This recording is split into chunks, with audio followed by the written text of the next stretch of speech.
में पढ़ने वाले बच्चे जब किसी के प्यार में पड़ते हैं तो पेरेंट्स के लिए इस सिचुएशन को संभालना काफ़ी मुश्किल होता है। वो समझ नहीं पाते कि बच्चों को कैसे समझाएं, किस तरह बच्चों को ऐसी चीज़ों से दूर रखें। जब पेरेंट्स को पता चलता है तो वो बेहद परेशान हो जाते हैं। कई पेरेंट्स अपने बच्चों को घर में बंद कर देते हैं, कई कुछ दिनों के लिए उनको कहीं दूर भेज देते हैं।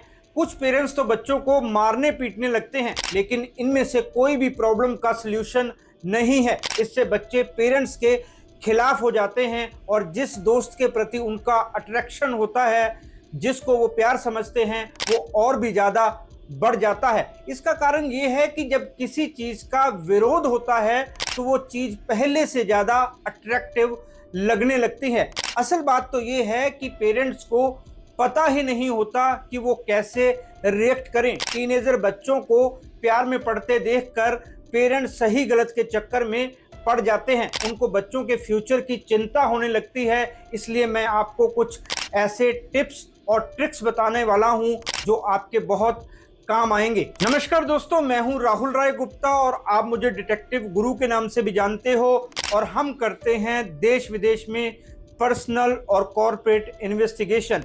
मेरे पास बहुत से केस आते हैं जिनमें हम या तो जांच करते हैं या फिर सही राय देकर अपने क्लाइंट को सही रास्ते पर चलने के लिए प्रेरित करते हैं। आज हम बात करने वाले हैं कि अगर टीनेजर बच्चे प्यार में पड़ जाएं तो पेरेंट्स क्या करें। डिटेक्टिव होने के नाते मैं इन्वेस्टिगेटिव नज़रिए से इस पर बात करूंगा। इस वीडियो में मैं आपको ऐसी 5 चीज़ें बताऊंगा जो आपको करनी है और 5 चीज़ें ऐसी बताऊंगा जो आपको नहीं करनी है। तो चलिए शुरू करते हैं।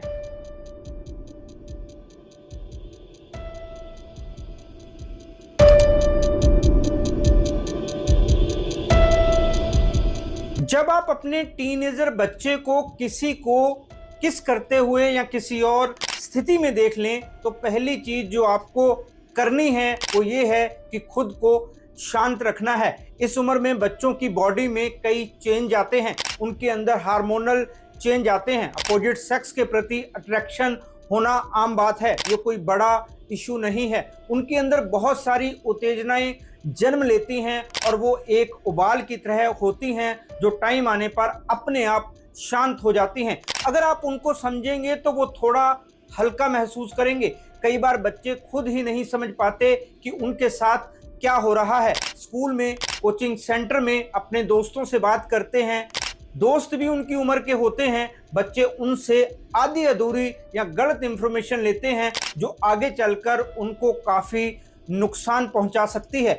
जब वो अपोजिट सेक्स के किसी दोस्त के प्रति अट्रैक्ट होते हैं तो उस दोस्त को भी पूरी जानकारी नहीं होती। दोनों गलत जानकारी के साथ अपने रिश्ते को आगे बढ़ाते हैं, जिससे उनको कई परेशानियों का सामना करना पड़ता है। इसलिए ज़रूरी है कि पेरेंट्स होने के नाते आप उनके मन को समझें। इससे पहले कि बच्चे किसी दूसरे से गलत जानकारी ले, आप उनकी उम्र के मुताबिक उनको सही जानकारी दें।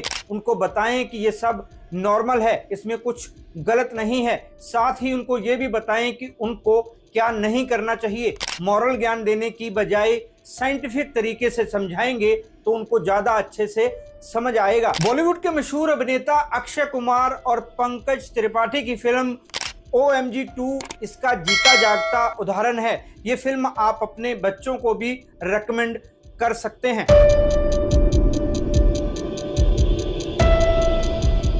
जैसे ही आपको पता चले कि आपका टीनेजर बच्चा अपोजिट सेक्स के प्रति अट्रैक्ट हो रहा है तो उसके साथ अपने बिहेवियर को बदल दें। जैसे दो दोस्त आपस में बात करते हैं वैसी बातें करें। आपको ये काफ़ी मुश्किल लग सकता है, लेकिन आपको ऐसा करना पड़ेगा। बच्चे को भटकने से बचाना चाहते हैं तो उसका दोस्त बनना पड़ेगा। उसे अपने बचपन की बातें बताएं। उसको बताएं कि जब आप उसकी उम्र के थे, आपकी बॉडी में चेंजेस आ रहे थे तो आपको कैसा महसूस होता था, आपकी किन गलतियों के कारण आपको पेरेंट्स से मार पड़ी थी या क्या करने पर पेरेंट्स ने आपको डांटा था। स्कूल में बच्चे आपकी किस बात पर हंसे थे, किस बात पर आपका मजाक उड़ाया गया था, किस तरह से आपको बुली किया गया था, ये सब बताएंगे तो बच्चे को लगेगा कि ये सब नॉर्मल है, फिर वो खुलकर आपसे बात करने लगेगा। लेकिन सावधान, वो ये ना समझ बैठे कि आपने उससे बातें उगलवाने के लिए दोस्ती की है। ऐसी बातें करने के बाद बातों ही बातों में उसे समझाएं कि अपोजिट सेक्स के साथ दोस्ती बढ़ाने पर क्या होता है। लॉजिक देकर समझाएं, उदाहरण दें ताकि वो आसानी से समझ जाएं। उससे रोजाना पूछें कि स्कूल में उसका दिन कैसा था, तब शायद वो आपके साथ सब कुछ शेयर करने में कंफर्टेबल महसूस करने लगे।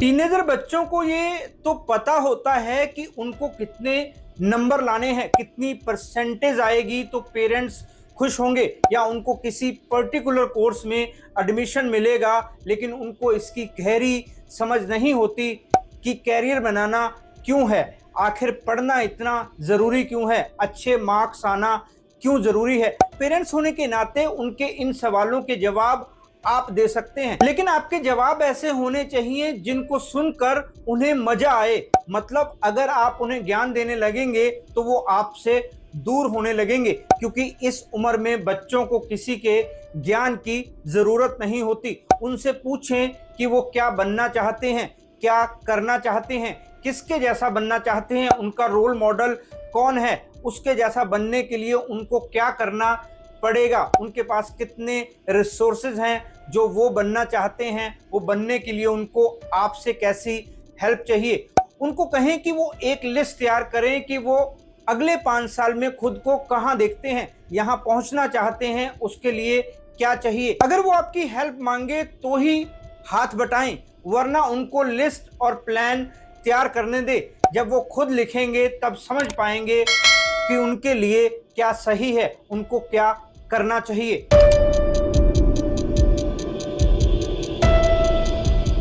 इस उम्र में बच्चे फिल्मों और इंटरनेट से काफी प्रभावित होते हैं। वैसे तो फिल्में किसी भी समाज का आईना होती है, लेकिन ये जरूरी भी नहीं है। कई बार ऐसी कहानियां भी दिखाई जाती हैं जो असलियत से काफी दूर होती हैं। इंटरनेट पर ऐसी जानकारी मिल सकती है जिसका सच्चाई से कुछ दूर दूर तक लेना देना ना हो। ऐसे में पेरेंट्स के लिए काफ़ी मुश्किल हो जाता है कि वो बच्चों को कैसे समझाएं कि क्या गलत है और क्या सही। जब आपको लगने लगे कि आपका टीनेजर बच्चा अपोजिट सेक्स के साथ इन्वॉल्व है, तो सबसे पहले खुद समझें कि उसे क्या बताना है, ताकि वो आपकी बातों को सीरियसली ले। आप रियल लाइफ के एग्जाम्पल देकर बता सकते हैं कि क्या होता है फिल्मों में और रियल लाइफ में क्या फ़र्क है। अगर किसी फिल्म में ऐसा प्यार दिखाया गया है तो उसका अंत भी बताएं, उस कपल को होने वाली परेशानियों के बारे में भी बताएं। लॉजिक देकर बताएंगे तो वो आपकी बात समझ पाएगा। इस तरह से बात करें कि वो सोचे कि मम्मी पापा कह तो सही रहे हैं, फिर वो आपकी बात को अपने अपोजिट सेक्स वाले दोस्त से भी शेयर करेगा। शायद उसे भी आपकी बात समझ आ जाए। अगर ऐसा हो जाए तो समझ लो कि आपका काम बन गया। इसका बेनिफिट ये होगा कि वो आपसे सलाह लेने लगेगा, उसे समझ में आ जाएगा कि आप ही उसके सच्चे गाइड हैं।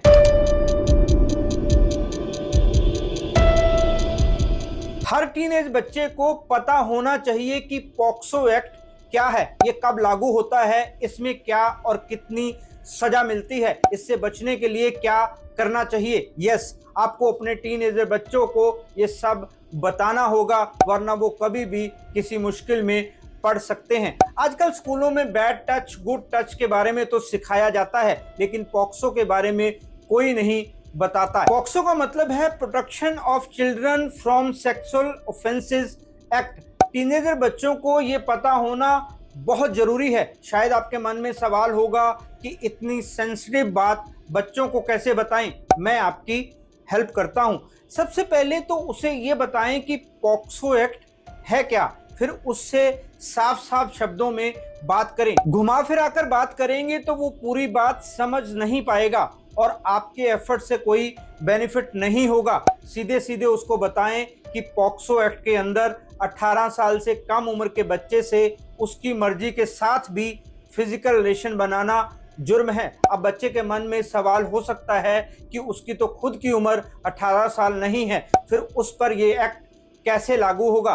तब उसे बताएं कि अगर वो ऑपोजिट सेक्स के साथ ऐसे संबंध बनाता है और उस दोस्त के पेरेंट्स उस पर केस कर देते हैं तो उस पर पॉक्सो एक्ट लागू होगा, चाहे दोस्त की मर्जी शामिल थी, चाहे दोस्त ने खुद ही पहल क्यों ना की हो। उसे ये भी बताएं कि अगर वो फोन पर या बैग में दोस्त की न्यूड फोटो रखता है तो भी उस पर पॉक्सो एक्ट लागू हो सकता है। ना ही वो उस दोस्त से फोटो मांग सकता है, ना किसी को भेज सकता है, ना ही उसकी बॉडी को टच कर सकता है। कई बार बच्चे एक दूसरे के घर पढ़ाई करने जाते हैं, उनको बताएं कि ऐसे वक्त में सावधानी बरतना जरूरी है। इसे एक एग्जाम्पल देकर बताता हूं। एक लड़की अपने दोस्त के घर पढ़ाई करने चली गई, लेकिन उस लड़की ने अपने घर वालों को ये नहीं बताया। लड़की के घर वालों को किसी और ने बताया कि वो फलां लड़के के घर पर है, तो वहां वो पुलिस लेकर आ गए। लड़के पर पॉक्सो एक्ट लग गया। उस वक्त लड़के के मम्मी पापा और बहन भी घर पर थे, लेकिन लड़की और लड़का एक ही कमरे में थे। पर लड़की अपनी मर्जी से आई थी। तब भी यही माना गया कि लड़के ने अपनी दोस्त को जबरदस्ती अपने घर पर बंद कमरे में रखा, क्योंकि उस समय लड़की की उम्र 17 साल थी। इसलिए बच्चे को बताना जरूरी है कि उनको आपस में मिलते टाइम किन बातों का ख्याल रखना चाहिए। दोस्तों, ये थी 5 चीजें जो आपको करनी हैं जब आपके टीनेजर बच्चे को प्यार हो जाए। अब मैं आपको बताता हूं कि इस सिचुएशन में आपको क्या नहीं करना है।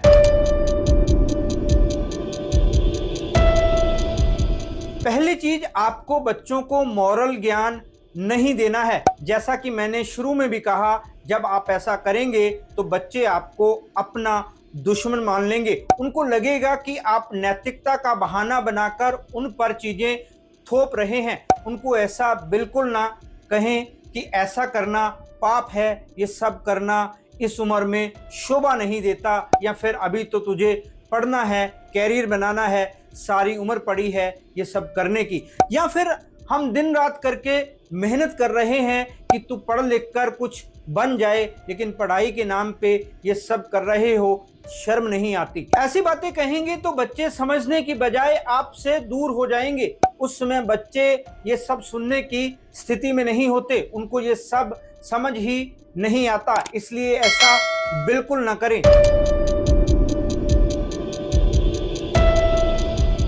अगर आप अपने बच्चे को कहेंगे कि वो उस दोस्त से रिश्ता खत्म कर दे तो आप गलती करेंगे।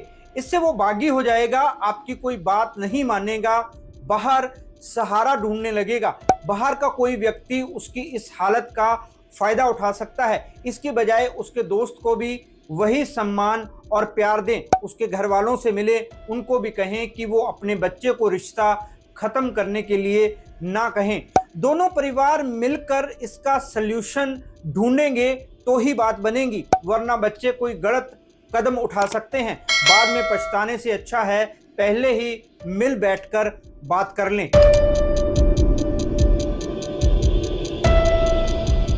कई बार पड़ोस का कोई व्यक्ति आपको आकर बताता है कि उसने आपके बच्चे को किसी के साथ देखा था।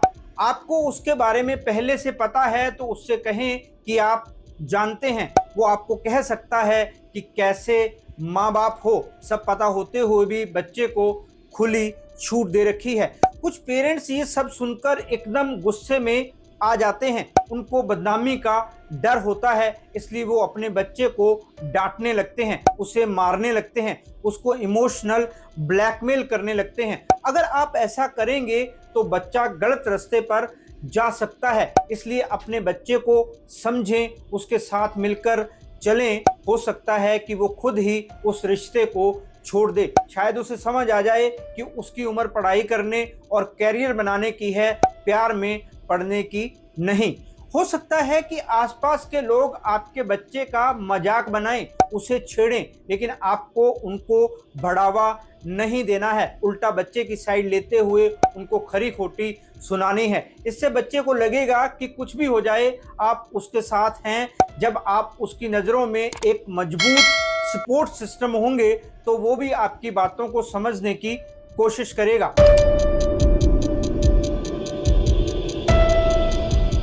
अगर आप उसका मोबाइल छीन लेंगे तो क्या वो उससे बात करना बंद कर देगा? बिल्कुल नहीं। वो कोई ना कोई तरीका निकाल कर उस दोस्त से बात कर ही लेगा या कर ही लेगी। उसे रोकने की आपकी कोशिश बेकार जाएगी। वो आपसे और भी दूर हो जाएगा या हो जाएगी। फिर वो आपसे कोई बात शेयर नहीं करेगा या नहीं करेगी। उसे बाहर जाने से भी ना रोकें। कई पेरेंट्स बच्चों के सोशल मीडिया पर नज़र रखने के लिए उसे फ्रेंड रिक्वेस्ट भेज देते हैं। ऐसा बिल्कुल ना करें। ये बच्चों को अनकंफर्टेबल कर देता है। उसके फ़ोन का पासवर्ड ना मांगे। इससे उसके दिमाग में सीधा मैसेज जाएगा कि आप उसकी जासूसी कर रहे हैं। जासूसी करना मेरा काम है। वो आप पर ट्रस्ट नहीं करेगा और हर काम छिपकर करेगा। जरूरी है कि उस पर नजर रखें, लेकिन उसे रोकने से कुछ हासिल नहीं होगा, क्योंकि वो आपके रोकने से नहीं रुकेगा। उसकी हर एक्टिविटी को ध्यान से नोट करें, उससे बात करने की कोशिश करें। अगर वो आपसे बात ना करे तो उसके उस दोस्त से बात करने की कोशिश करेंगे। ये सब प्यार से होना चाहिए। जबरदस्ती करने से मामला और बिगड़ सकता है।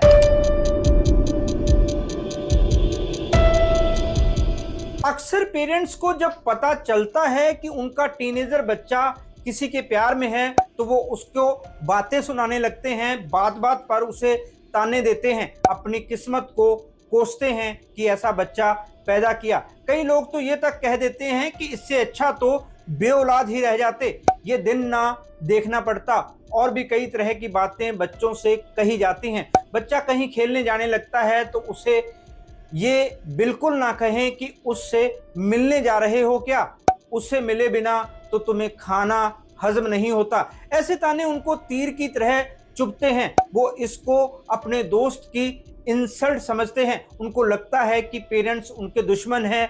जैसे स्कूल में बच्चे उनको उस रिश्ते के बारे में चिढ़ाते हैं, पेरेंट्स भी उनको वैसे ही लगने लगते हैं। उनकी बुली करने वाले स्कूल के बच्चों और पेरेंट्स में कोई फर्क नजर नहीं आता। ऐसे में वो पेरेंट्स को अपना मानना छोड़ देते हैं। ऐसी सिचुएशन पेरेंट्स के लिए आसान नहीं होती, लेकिन इसे केयरफुली हैंडल करना बहुत ज़रूरी है, वरना बच्चे जो पहले से भटके हुए हैं आपसे बहुत दूर चले जाएंगे। दोस्तों, आपको ये वीडियो कैसा लगा कमेंट करके ज़रूर बताएं। इस वीडियो को अपने दोस्तों रिश्तेदारों के साथ शेयर करना ना भूलें, ताकि ज़्यादा से ज़्यादा लोगों को ये जानकारी मिल सके। और हाँ, हमारे चैनल को सब्सक्राइब जरूर करें ताकि ऐसे इंफॉर्मेटिव वीडियो आपको मिलते रहें। फिर मिलते हैं जानकारी से भरपूर एक और वीडियो में। तब तक के लिए अपना और अपनों का ख्याल रखें, खुश रहें, मस्त रहें।